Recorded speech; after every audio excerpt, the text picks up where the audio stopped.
कल ही हम ये मांग कर रहे थे सुबह से कि सिर्फ 1 अक्टूबर की परीक्षा कैंसिल ही नहीं होनी चाहिए, बल्कि 7 और 15 को जो परीक्षा आयोजित होने वाली है उसको भी स्थगित किया जाए। जब भी ये परीक्षा आयोजित हो, सिपाही भर्ती की पूरी पारदर्शिता के साथ आयोजित हो और पूरी व्यवस्था की जाए कि धांधली सेटिंग ना हो, पेपर लीक ना हो, और जो व्यवस्था बीपीएससी के द्वारा की गई है वो सारी व्यवस्था सीएसबीसी के द्वारा भी किया जाए। और जब तक ऐसी व्यवस्था न हो तब तक ये परीक्षा आयोजित नहीं होनी चाहिए। बीपीएससी ओएमआर शीट ऑनलाइन जारी करती है परीक्षा के बाद, मेंस की कॉपियां परीक्षा के बाद जारी होता है, तो सीएसबीसी ऐसा क्यों नहीं कर सकती है। जय हिंद दोस्तों, मैं दिलीप कुमार। दोस्तों 1 अक्टूबर को 2 पालियों में आयोजित बिहार पुलिस सिपाही भर्ती की परीक्षा को पेपर लीक की वजह से कैंसिल कर दिया गया है, और साथ ही 7 अक्टूबर और 15 अक्टूबर को जो परीक्षा होने वाली थी उसे भी अब स्थगित कर दिया गया है। एक बहुत अच्छा फैसला लिया गया है, इसके लिए हम बिहार सरकार को धन्यवाद देते हैं और खासकर मुख्यमंत्री नीतीश कुमार जी को धन्यवाद देते हैं कि उन्होंने छात्र हित में ये फैसला किया है,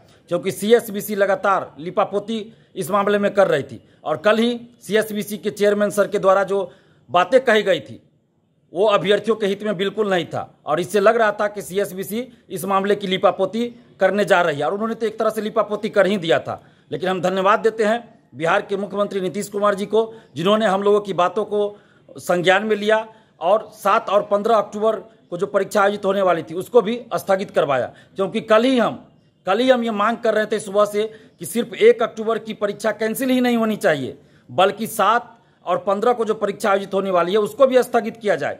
क्योंकि जो सेटर, जो दलाल, जो शिक्षा माफिया 1 अक्टूबर की परीक्षा में सेंधमारी कर लिया है, वो 7 और 15 अक्टूबर की परीक्षा में भी सेंधमारी निश्चित रूप से कर लेगा। हमने कल ही इस बात की मांग किया था कि 7 और 15 अक्टूबर की परीक्षा को भी स्थगित कर दीजिए।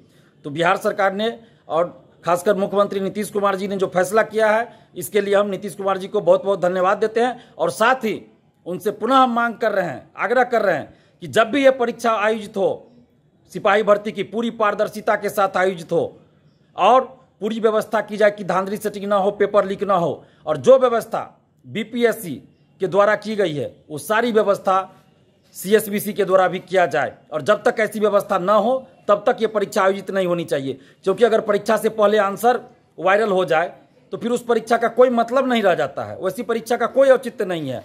और साथ ही पारदर्शिता होनी चाहिए, ओएमआर शीट की कार्बन कॉपी, क्वेश्चन बुकलेट मिलना चाहिए, आंसर की जारी होना चाहिए, जब रिजल्ट प्रकाशित हो तो कटअप सभी का मार्क्स जारी होना चाहिए। परीक्षा समाप्ति के बाद परीक्षार्थियों को ओएमआर शीट की कार्बन कॉपी और क्वेश्चन बुकलेट देने में क्या आपत्ति है, इनको देना चाहिए।